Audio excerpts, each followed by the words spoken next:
Stay hungry, stay foolish.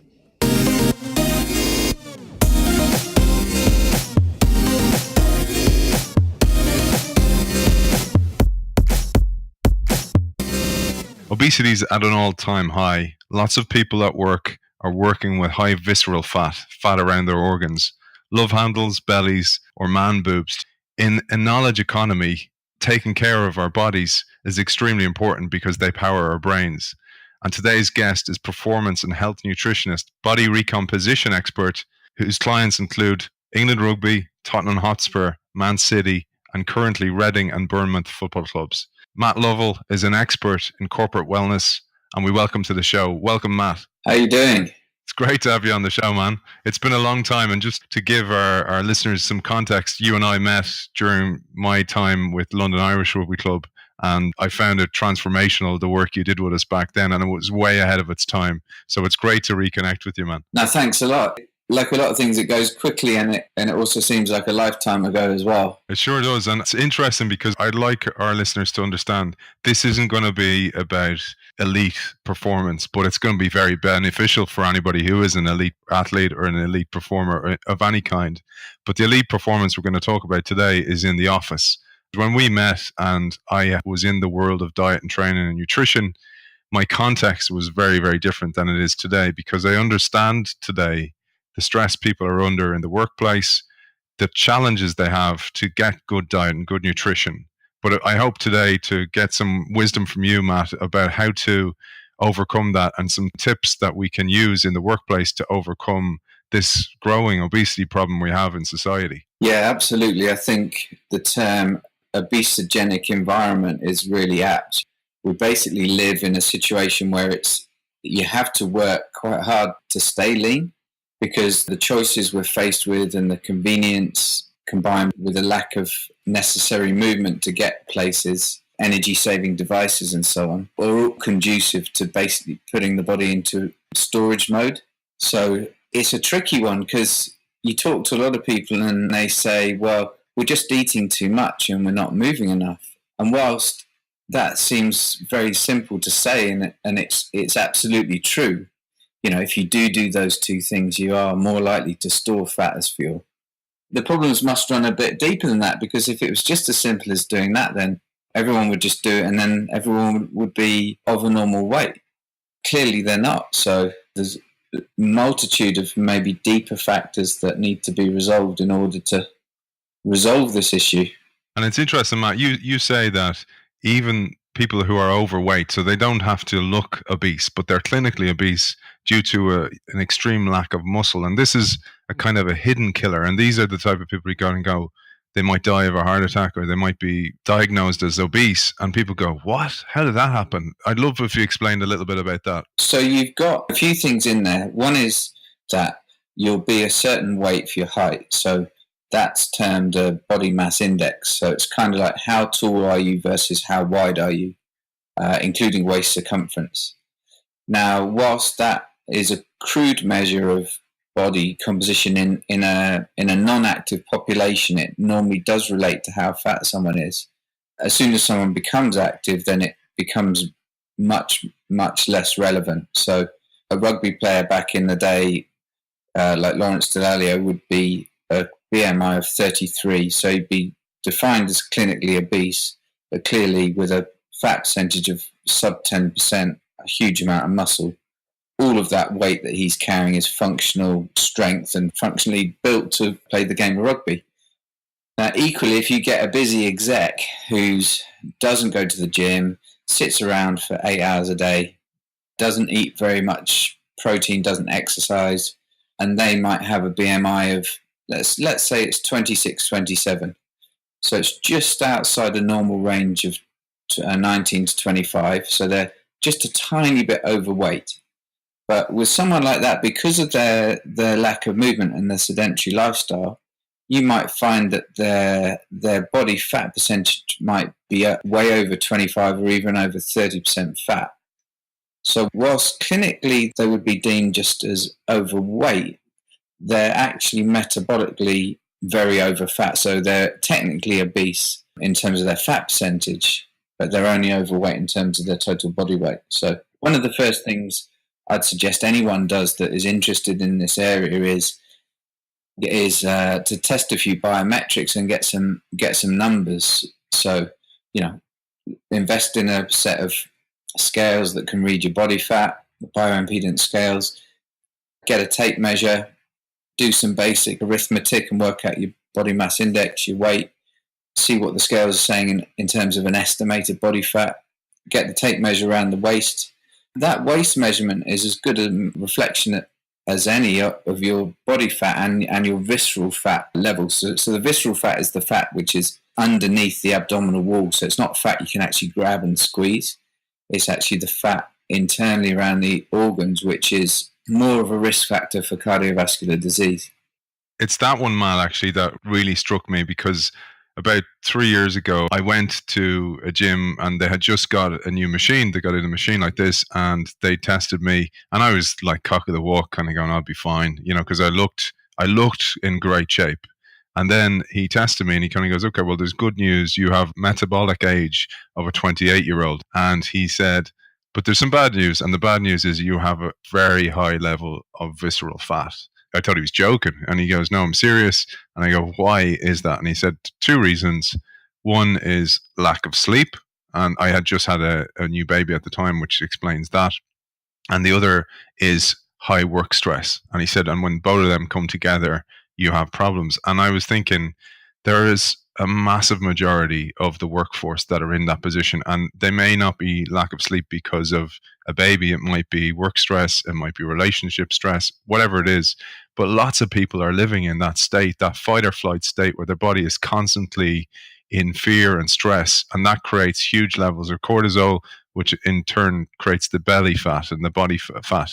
I'd love if you explained what's going on there on the inside and then how it manifests on the outside. That's a great reflection of what's happening to pretty much everyone that's working too hard in any big city, in any country in the world.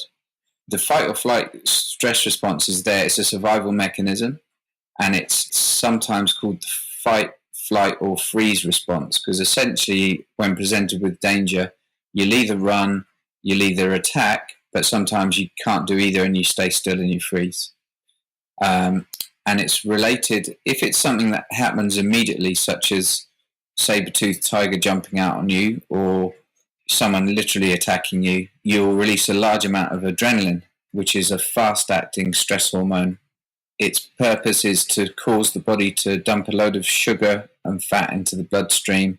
It constricts all the blood vessels, shuts down digestion. It takes blood away from the internal organs to the muscles. It thickens the blood slightly. So it prepares you for a battle situation. So should you get injured or cut, you'll bleed less quickly. It increases your blood pressure, increases your heart rate, so you can do more in terms of physical fighting.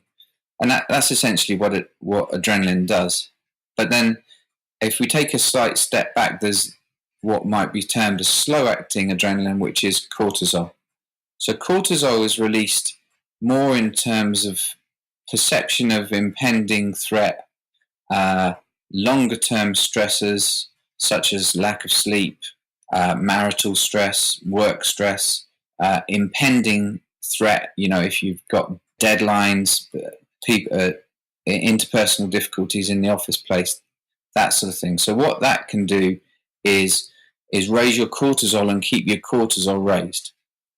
Now, cortisol is very good at waking up in the morning, so we release quite a lot in the morning as part of a cortisol awakening response. But then after that, it tends to dull down, and it should stay at relatively low levels and dip to its lowest level at night to allow room for the other sleepy hormones to help you go to sleep. Now, what happens when the cortisol response becomes disrupted is sometimes people, if they're stressed in the longer term, can't produce enough cortisol in the morning to sufficiently wake up, so they begin to feel very tired in the morning. The second thing that can happen is that if you don't produce enough cortisol, if you get low blood sugar, but one of the things cortisol does is raise your blood sugar, so if you can't produce enough cortisol from being very stressed for prolonged periods, in response to a high carb meal, you get even more sleepy than than you would do otherwise. So you can get, for example, extreme afternoon fatigue after a big pasta meal. And the third thing that can happen is the circadian rhythm can become disrupted. So you don't produce enough cortisol during the day, but then just before bed, because you're worrying about things or working later into the night, you get a misplaced cortisol release, which means you're kind of wide awake at midnight and find it very difficult to go to sleep. Now, the combined effect of that longer term stress from all those different sources combined with lack of sleep, what lack of sleep will do is increase your cortisol release for the next day, because you need to release more stress hormone to cope in a state of lack of sufficient recuperation. And this is why all these recent sleep books and people talking about sleep, because it impacts on all these other systems. So in the past, where people might have said, I can get by fine on 6 hours, I'm really, really good. Actually, they may be coping, but at what long-term cost? And certainly one of the shorter-term impacts of that is a chronically raised level of cortisol.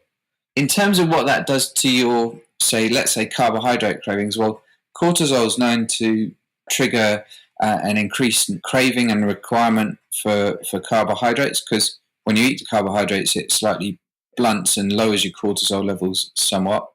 What cortisol will also do is cause a longer-term, slightly elevated level of blood glucose. And so what that can do is slowly decrease the body's ability to utilize sugar properly and store sugar properly in the muscle as stored glycogen. And the bit that you alluded to before is the cortisol. There's actually a lot of cortisol fat receptors in the gut around centrally. So what that will do in the presence of excessive calorie intake is, on the back of excessive cortisol, is you can get a greater accumulation of fat centrally and viscerally around the organs. And is that, Matt, as well, then, that what feeds also man boobs? Is that the same thing? It's just at a different level, and that would depend on different people, for example? Well, that's slightly different. So there's a few reasons you can get man boobs. And I'm going to be honest with you, at my age, a lot of people are fighting dad bod syndrome because, if you don't do weights, you won't have sufficient muscle on the chest to not allow the skin to eventually get a little bit saggy into your older years. So the first thing to say about if you feel like you're getting man boobs is tone up your whole body, including doing a balanced routine, which includes sufficient chest work. So you've got sufficient muscle on the pectoral area to keep it firm, even if there is a bit of fat there. The second thing to say is that if someone is just very fat, that it will appear like you've got slight man boobs because you're fat all over, there's fat on the chest, the fat's slightly saggy, so it can look like a slight boob effect on the chest. But that's slightly different to gynecomastia, which is the technical term for man boobs, which is where you're essentially producing too much estrogen. And let me just clarify that. What will tend to happen is that men will not be producing too much estrogen, but they will be converting their testosterone into estrogen via an enzyme called aromatase. And the thing with aromatase is aromatase levels are very high in body fat. So basically, the more fat you have, the more likely you are to convert your existing testosterone into estrogen. And then if you have high levels of estrogen, what will happen is you will start to get female fat deposition patterns. So you can get fatter boobs, you can get fatter triceps, you can get fatter thighs. Essentially, you'll be storing fat in an estrogen-driven fashion. So, Matt, people would say, like the general public, what my perception was from people talking about man boobs and estrogen levels in the body is that comes a lot from alcohol, because alcohol triggers estrogen or has estrogen in it. And then also so many foods are stored in plastics and plastics contain estrogen. Is that any relevance to this? Yes, I think all those factors do play a role, but perhaps perhaps not as big a role as just the sheer body fat versus lean mass. But they certainly play a part, and they certainly are important considerations. Now, some people say that the total plastic burden, as it were, in terms of plastic exposure through, like you say, drinking water bottles, just the general ecosystem, the amount of plastic in the environment, plastics in chemicals, will all have an estrogen mimicking effect in the body. And there's a feminization of nature theory that's why decade on decade testosterone levels are dropping in men, sperm counts are dropping in men. You're getting a rise in all types of estrogen-driven cancers in females, and fertility problems are much more common, and so on. Because food seems to be, apart from our choices and our stress and work leading to eating more carbs, etc., there's then the other side of the coin, which is the problems of the food quality and this idea that the food advice is riddled with corruption, much like people would say with big pharma, that many mainstream studies are actually sponsored by the pharma companies to get the result that they want to, that maybe it's the same in the food industry. It's an interesting one, isn't it? It's a controversial area, and yet where there is a lot of money and power, there is almost always corruption. If you start to look around in the supermarket and start to read the backs of food packets, the discerning shopper should do that. The discerning individual should be aware of what they're putting into the body. Then quite rapidly you can see that in a lot of the larger food conglomerates, that the types of food that they produce are riddled with chemicals, additives, preservatives, a number of things which, whatever you believe in terms of the science, it's just more chemicals for the body to process. If we assume that there is a finite capacity to detoxify all these different chemicals in the foods, chemicals in the environment, the body produces toxins itself on its own, let alone what we're exposed to from exhaust fumes and air pollution and all the rest of it. The sensible individual would do their best to reduce their total toxic burden without going crazy, to choose foods which are real food. Just choose real food and cook from scratch, and try not to choose things with any names of any additives that you don't recognize, that you might have to pick up a dictionary to find out what that particular compound is.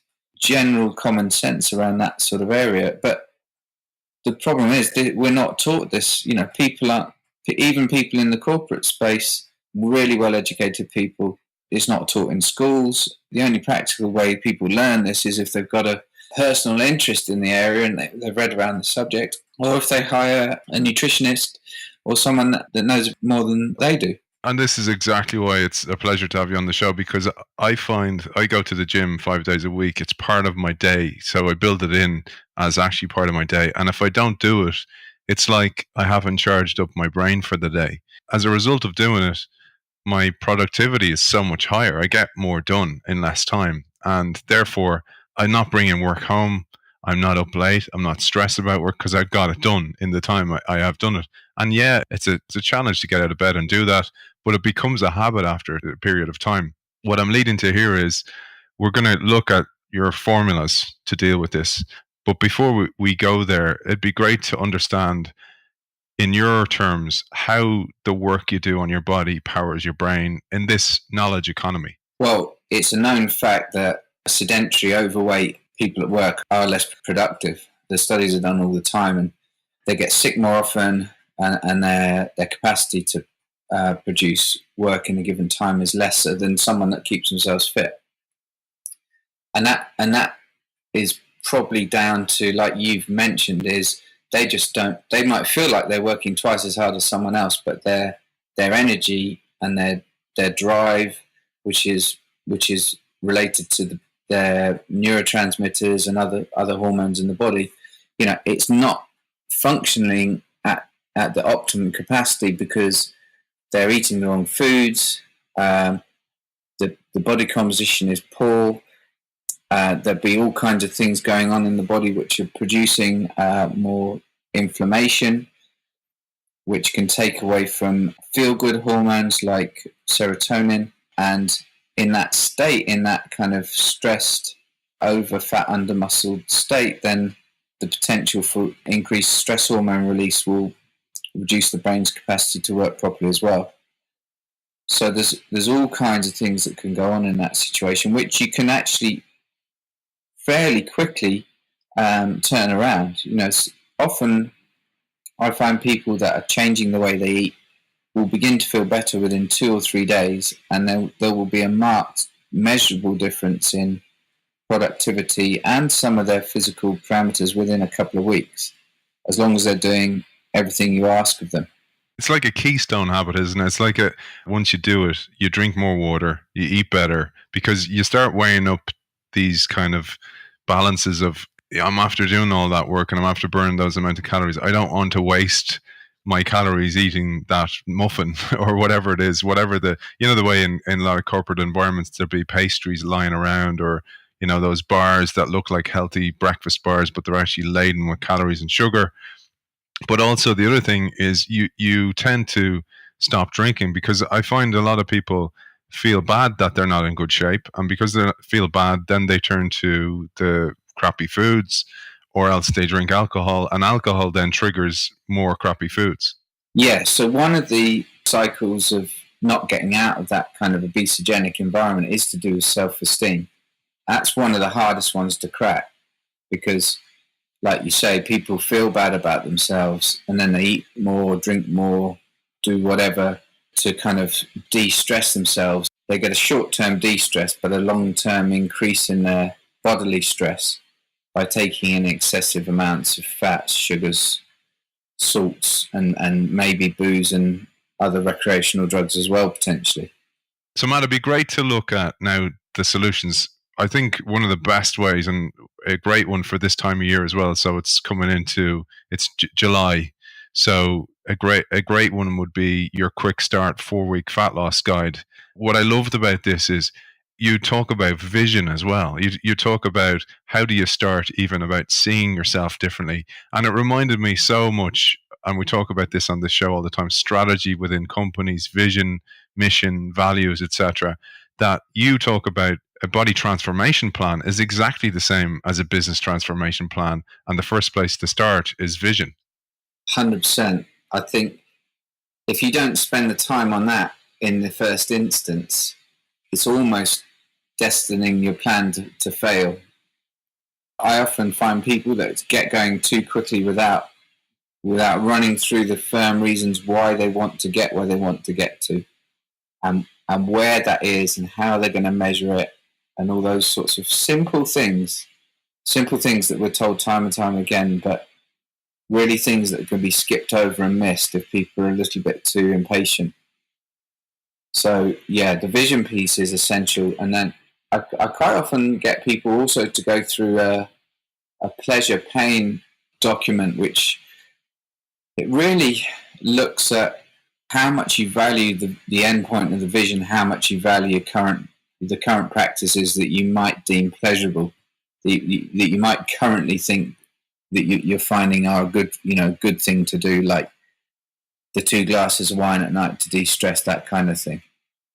So that piece is all about weighing up what you've got to sacrifice or change in order to achieve the longer term outcomes.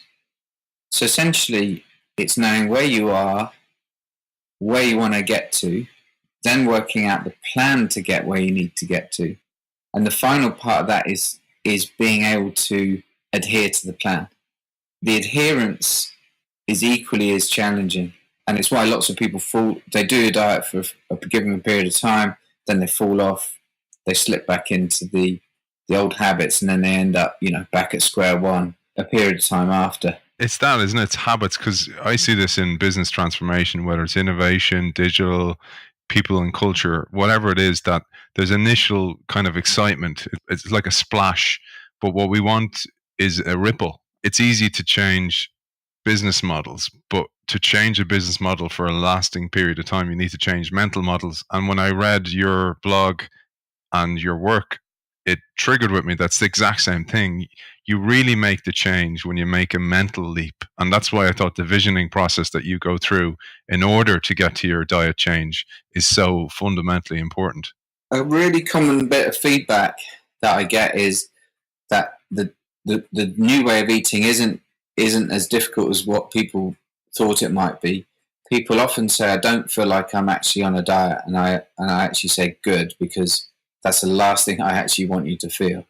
I really do want people to feel that they're just changing the way they eat, and actually not feeling deprived, and actually getting better levels of nourishment, but just from different foods, choosing different foods. That being said, I do get people to set up principles and standards by which they adhere to. I think that's certainly another cornerstone habit, which you have to have principles. Yeah, you have to lead a principle-centered life in many ways, in business, in family, and all that other things. But the same things apply to what you choose to put in your body. And I'm not talking about orthorexia or just people getting way too obsessed with things. It's all about a balance. But I like to teach people what's in food. So good or bad, clean or dirty, or whatever you want to call it. Which food you're enjoying most of the time when you're choosing to eat it. And you can certainly feel the difference as well. That's one of the things I loved about eating clean, is you feel the difference afterwards. You can feel it powering you for a while. It's like a dynamo that gives you a bit of energy. But there's a really important thing you talk about, Matt, as well, and it goes for business as well, which is measurement, but not measurement for the sake of it. And you talk about measurement here being really important, because you might not see the physical results of your work, of your toil in the early days, but you might see them in what you measure. Yes, exactly. So I like people to look at a variety of methods of, say, for example, body composition. So if you know someone that's good with calipers, you can get them to pinch you with the calipers. Most people can pick up a set of the bioimpedance scales on Amazon or somewhere for £30 or £40. Those come with software now, so the scales will fire the results straight through to your phone. Those scales are hydration sensitive, so they only measure what you present to them. So if you jump on dehydrated, it will suggest your body fat is higher than if you jump on when you're well hydrated after training. You have to reproduce the conditions to get an accurate result. Because of that, I get people to jump on those most days. I think the other thing about jumping on the scales most days is it acts as an affirmation and a self-awareness that, if things slip after a holiday or a stag weekend away, you know the damage, and you've got the plan to get things back on track. And then the tape measure is brilliant. Measuring the waist around the belly button, so level with the belly button, measuring the hips, the thighs, the upper arms, keeping a track of that, and actually also doing some snaps. Everyone can take a little selfie once a week, and then you can track the changes. Brilliant. And then, Matt, so that's the vision and the measurement, I suppose, in place. But take us through a day of the corporate person. So somebody pre-commute, on their commute into the office, the snacks they may have. I'm just throwing this out there, but the typical thing would be breakfast on the run, or eat breakfast in the car, or on a commute where it's really uncomfortable. You can't eat breakfast there, and then rush something in the office, maybe having porridge at their desk, and then coffee throughout the day, and then lunch at their desk, rush home and having dinner. And then there's always that thing, and I'd love to focus a little bit this one. There's the crashed periods of the day, the sugar crashes, 11, 4, and later on at night as well. Yeah, I mean, you just summarised the average diet of many executives and busy people whizzing across London. It's one of the reasons the coffee shops and the pastries just get us absolutely hammered, don't they? If I was to say, well, what would you do versus what you just described to me? Well, the first thing is I always assess the level of commute. So if you live a long way from where you work, then obviously you're going to have to drive / get the train. I had a client in Fleet Street this morning. I could get the tube there, which would take 45 minutes. I can march there. It takes 55 minutes. So I can either sit in a stuffy, polluted, cramped, stressful environment and get no exercise, or I can walk through the back streets away from the heavily polluted roads briskly in the sunshine and get 55 minutes of, it is low intensity, but it's an aerobic workout. As long as you've got a spare T-shirt when you get to the other end, you can just quickly change your T-shirt so you're not going into the meeting too sweaty. And I would suggest the other thing people do is they often, they wake up and they think, I've got to eat breakfast. And I often say to people, well, why do you need to eat breakfast right now? Just wait till later, wait till you're hungry, do a nice morning walk if it's an opportunity for you to commute via walking, and all the classic things we're told about. Get off the bus stop a couple of stops earlier, the tube stop a couple of stops earlier. If you live 6 miles from work, you can get yourself a bike and you can cycle. All those things. And I know it's not for everyone. Some people, if it's a tradesman, they're going to have to drive their van full of tools to work, of course. So it doesn't always present itself as an opportunity to convert your commute into exercise. But if it is there, have a think about how you can do it.